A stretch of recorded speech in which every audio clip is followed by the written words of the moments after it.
My dear friends in Jesus Christ, I am really happy and thank the Lord for He has given me another opportunity to be here in Blessed Sacrament Parish, an opportunity to be here with you that we might share together the joy of Easter experience in our life. As we all know, many nations, including the United States of America, observe today as Mother's Day. I take this opportunity to wish all the mothers gathered here a very happy Mother's Day. Motherhood is a witness to God's love for His people. We thank God for the gift of mothers in our lives. Dear friends, your mother is always your mother, no matter how old you are or how old she is. Our Gospel tells us about the love of God for His people and the command to mirror that love to others. God's primary identity, as St. John reminds us, is that of love. At their very best, human relationships are to imitate that love, mirroring the relationship between God and us. And suddenly, a mother's love for her children often does that. And love so often means self-sacrifice, even death to self. Consider how often mothers renounce their own desires, their interests, their time, their comfort, even their careers and their financial security to bring us into the world and to love us, their children. When we think of that divine love mirrored by mothers, we likely can't help but think of the mothers in our own lives. How have they impacted us? Were they the first to teach us to pray? Did we always consult mom before making a really important decision? Did we lean on mom during the most difficult time in our lives? Is our favorite food still something home cooked? Whether they are across town, a state or more away, or have gone home to the Lord, they remain in our hearts and prayers, and we are still their sons and daughters. For me personally, my mother passed away 14 years ago. Still, my memory of her, the time that I really enjoyed my life with her, I being the youngest of 6, the immeasurable love, freedom and protection that I experienced in her presence, they are all evergreen in my memory. And all of you sitting here, I am sure you must have experienced an unconditional love with your moms. On this Mother's Day, we recognize all mothers for the love that they have shown. Those who have been cooperators with God in bringing life into the world, those who have been spiritually fruitful in teaching the faith and witnessing to it in their lives, and also those who have gone before us, who continue to intercede for us. Thank you to all mothers for the love you show in imitation of God's love for us. Just as God's love never ends, so it is with a mother's love for their children. That's why God compared those two loves in the words of the prophet Isaiah. Can a mother forget her child? Can she feel no love for the child she has born? But even if that were possible, I, your God, will not forget you. Isaiah 49:15. As we heard today's readings, very appropriately, all are about love and gifting or sacrificial love. In the first reading, we read of the gift of the Spirit in the early Christian community. We learn that this gift, which comes from love, was not just for the Hebrew people who had a testament with God, but was for everyone, every nation. God's love knows no bounds. We can sing God a new song because we recognize what God's Son has done for us, the new Israel. And we recognize the gifts He has given us. God has indeed done marvelous things, as we see in the responsorial psalm today.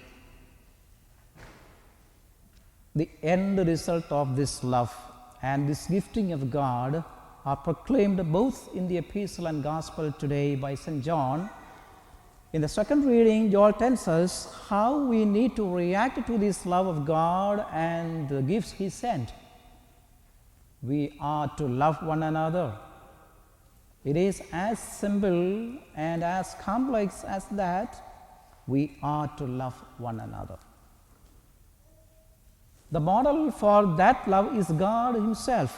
The gratefulness we need to show is to reflect that love of God, and the life we need to live is one where love is the abiding factor. Over and over we are reminded that we did nothing to merit God's love, and it is not through anything we do that we earn God's love, but because God's great love for us is shown by God sending His Son to be the atonement for our sins, that we can know about and imitate that love in our own lives.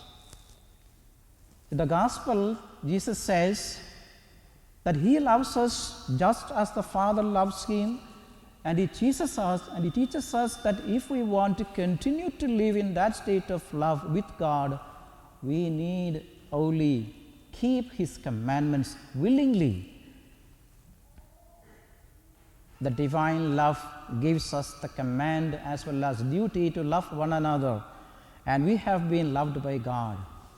And that means we need to choose obedience to experience the abiding love of God.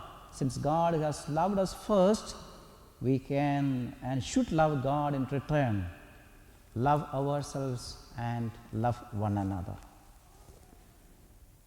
Jesus says the result of loving one another will be nothing but joy. I am sure that you will agree with me when I say that there seems to be so little joy in the world today. We are people who read newspapers or watch news, but many a time the news is not joyous for us. We see betraying, shooting and killing everywhere. We see persecutions and beheading in the name of religion. We see destruction of human relationships, accidents, infanticide and unnatural deaths. But Jesus says, I have said these things so that my joy may be in you and that your joy may be complete. Think about, when was the last time you experienced a complete joy? Jesus says that we must keep His commands to love God and one another, and by doing so you will achieve complete joy. He doesn't say when, He doesn't say how, but He says you will experience it. And that's why it is so important to get the priorities of life straightened out, to forgive others, to be merciful to others, to help others, to show love to others. That is what it is all about. This, according to Jesus, is the meaning of life, devoting ourselves to God and others. My dear friends, finally, the love that Jesus demands from us is sacrificial. Yes, indeed, it is sacrificial. You may be aware that Blessed Mother Teresa was often asked why she spent so much time and energy helping people who were going to die anyway, and most of them not even Christians? The answer is she was a Christian, committed to serving Jesus, and Christ identified with the poorest of the poor. You also might have heard the story of Princess Alice, the second daughter of Queen Victoria of the United Kingdom. The princess married and had a child, a baby boy. When the child was 4, he came down with a terrible disease at the time called black diphtheria. It was highly contagious. There was no cure and no hope. The doctors and nurses told the princess that she had to stay away from her son. Her own health was feeble this time. One day, as she stood at the door of her little boy's room, she heard him whispering to nurse, "Why doesn't my mommy hold me and kiss me anymore?" That was more than Princess Alice could bear. She then did what any loving mother would do. She ran to her son's bed, hugged him, and kissed him. She had no choice. She had to show her love towards her son. He needed her presence and love also. Within weeks, she too came down with the same sickness of the child at the age of 35. Both of them died of the same disease. To sum up, my dear friends, human life is gifted to share the love of God, who shared his very life with us when he created us. God is love, as St. John says. That is the definition that he gives to God. God is love. And he revealed that love in sending his only Son to be a sacrificial offering for our sins. In his love today, God reveals that his salvation embraces the house of Israel and peoples of all nations. In the church, each of us has been begotten by the love of God, and the scriptures today reveal that this divine gift brings with it a command and a duty. We are to love one another as we have been loved. We are to lay down our lives in giving ourselves to others, that they too might find friendship with Christ and new life through him. God bless you.